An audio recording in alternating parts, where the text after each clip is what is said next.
Bugler, sound the charge. This is it, boys. Today, my cabinet authorized a policy of restraint regarding settlements, which will include a suspension of new permits and new construction in Judea and Samaria for a period of 10 months. I've already said that we will not build new settlements, that we would not expropriate land, additional land for existing settlements. And I said that we would restrain settlement activity. That's exactly what we decided to do today. We are doing what we are committed to do every day, despite any government decision to build everywhere in this country, to make homes for every Jew in this country. This is our mission, with the government, without the government. We don't think even for a minute to deviate from that mission. We invite you to be part of all this beautiful life, to share with us the delights of building new outposts, new homes.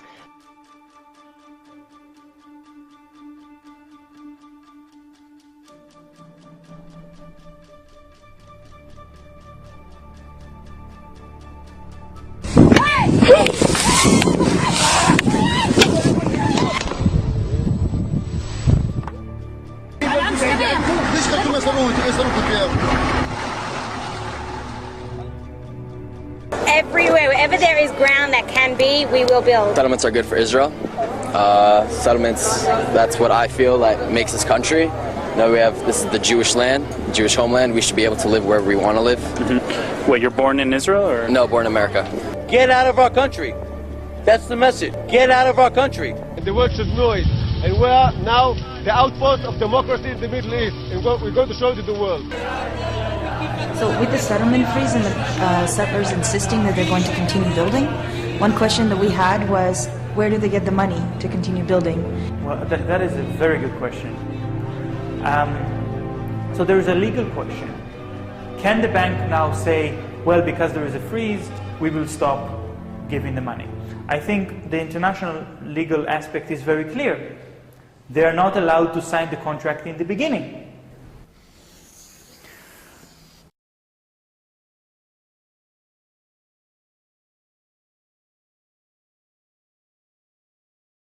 The municipal area which is awarded to those colonies is disproportionate to the number of people living in there. Take, for example, Ma'ale Adumim. Ma'ale Adumim is an illegal colony east of Jerusalem, where about 30,000 people live. But Ma'ale Adumim has a municipal area which is 1.5 times the size of the municipal area of Tel Aviv. Tel Aviv is Israel's a major city with about 500,000 people living there.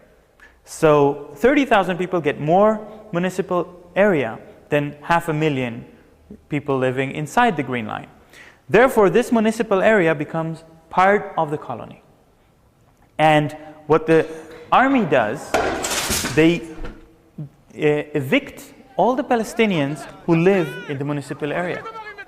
They kick them out, saying this is not safe for the colonists to live surrounded by Palestinians. So it's much easier for the army to protect the colonists if we just kick out all of the Palestinians living in that area. So the Palestinians are being kicked out, and this municipal area becomes all sterile, clean of Palestinians. But the story doesn't end there. The story continues when the colonists want to establish a new neighborhood. But rather than establishing their neighborhood close to the center, they establish it right at the border of their municipal area. It could be 7 kilometers away.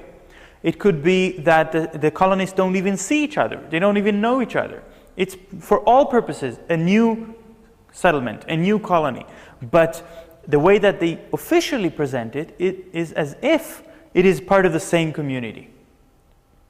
And then again, The water administration of Israel connects this new neighborhood to water. The electricity company connects it to electricity. The Ministry of Transportation will make sure that they have their own road. And the army would put their own platoon to protect this new neighborhood. But the settlers here live very close to the Palestinians who remain outside of the municipal area. And they start to call the army and say, we don't feel safe. There are Palestinians outside our window. We live right next to the Palestinian towns and villages. So help us and protect us. What the army would usually do in response to these calls by the colonists is to kick out the Palestinians from this area. Destroy houses, prevent farmers from using their lands, prevent shepherds from herding their sheep, and basically turn this area as well into another kind of sterile area, free of Palestinians, without Palestinians, so that the colonists could feel safe. And after a while, the colonists would come to the Ministry of the Interior again and say, you know, all this land around us is empty. There are no Palestinians around us now. So why not add this new land to the municipal area? And so the Ministry of the Interior gives them some more municipal land. And the story repeats itself, because the next neighborhood they can build here and then get another piece of municipal area. And meanwhile, the colony can expand also in another direction. And this is the rate of expansion, very rapid, by which colonists can increase their control over the land.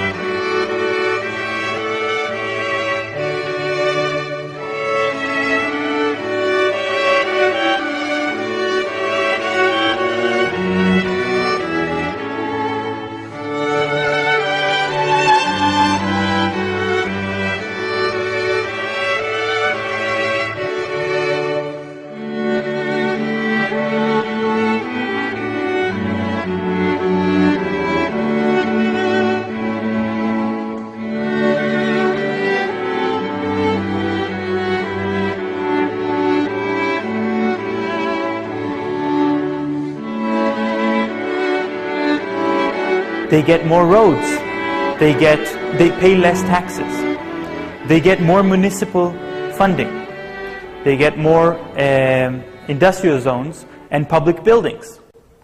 So what we saw before, Netanyahu speaking about freezing the settlements, is in fact a complete contradiction to the fact that still those illegal colonies continue to receive funding from the government.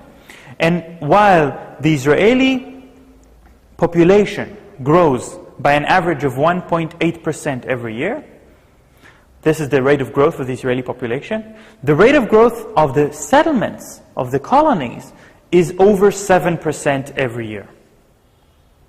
Which means that because of all these subsidies, because of all this support by the government, the colonies are expanding rapidly, and more people are drawn to live in the colonies because that's how they can get a lot of subsidies. And this is where the Bank of Dexia comes in.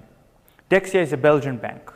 And as a Belgian bank, they have businesses all over the world. One of the areas that they've decided to invest is the West Bank. Although what they are doing, in fact, is illegal, because they are providing assistance to a war crime, should be completely clear that building colonies in an occupied land is a war crime. So they are collaborating with a war crime. And they are doing this, they have been doing that as a private bank because of the very nice interest that they got for their loans. They gave loans to those colonies, the colonies used the money to expand, to grow, and they paid a high interest to the Bank of Dexia.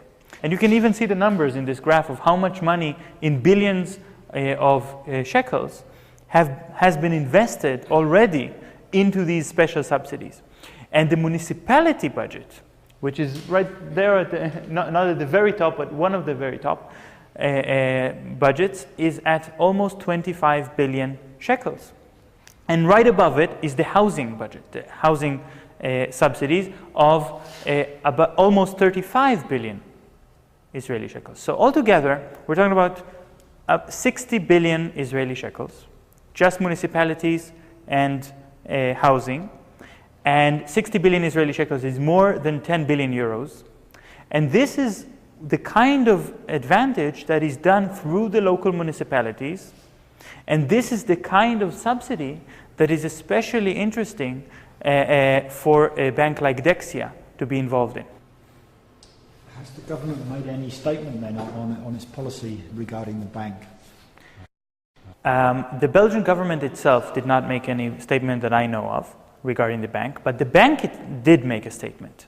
And the local branch in Israel of Dexia Bank made a statement which I think is very worrying. What he said is that Dexia is only supporting 7 colonies, and these colonies are not the worst kind of colonies. They are colonies that are in the consensus, in the Israeli consensus, of course, not in the Palestinian consensus.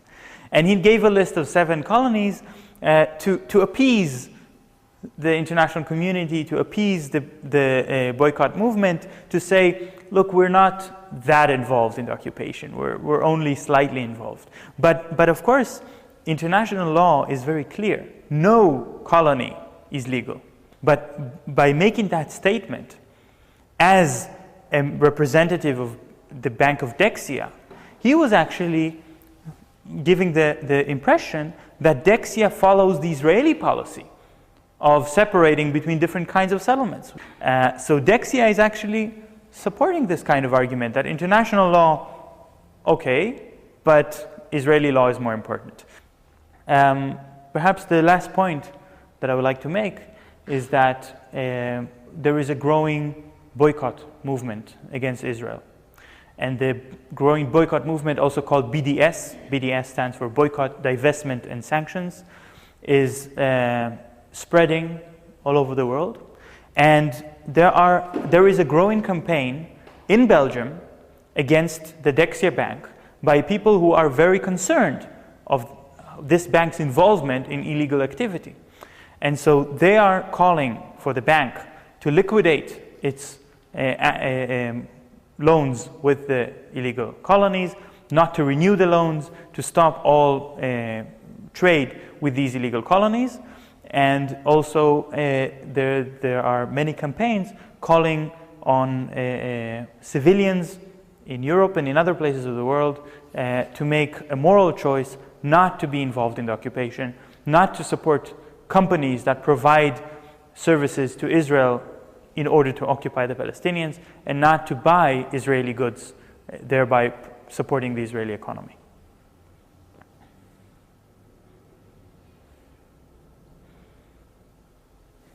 Do you have any questions?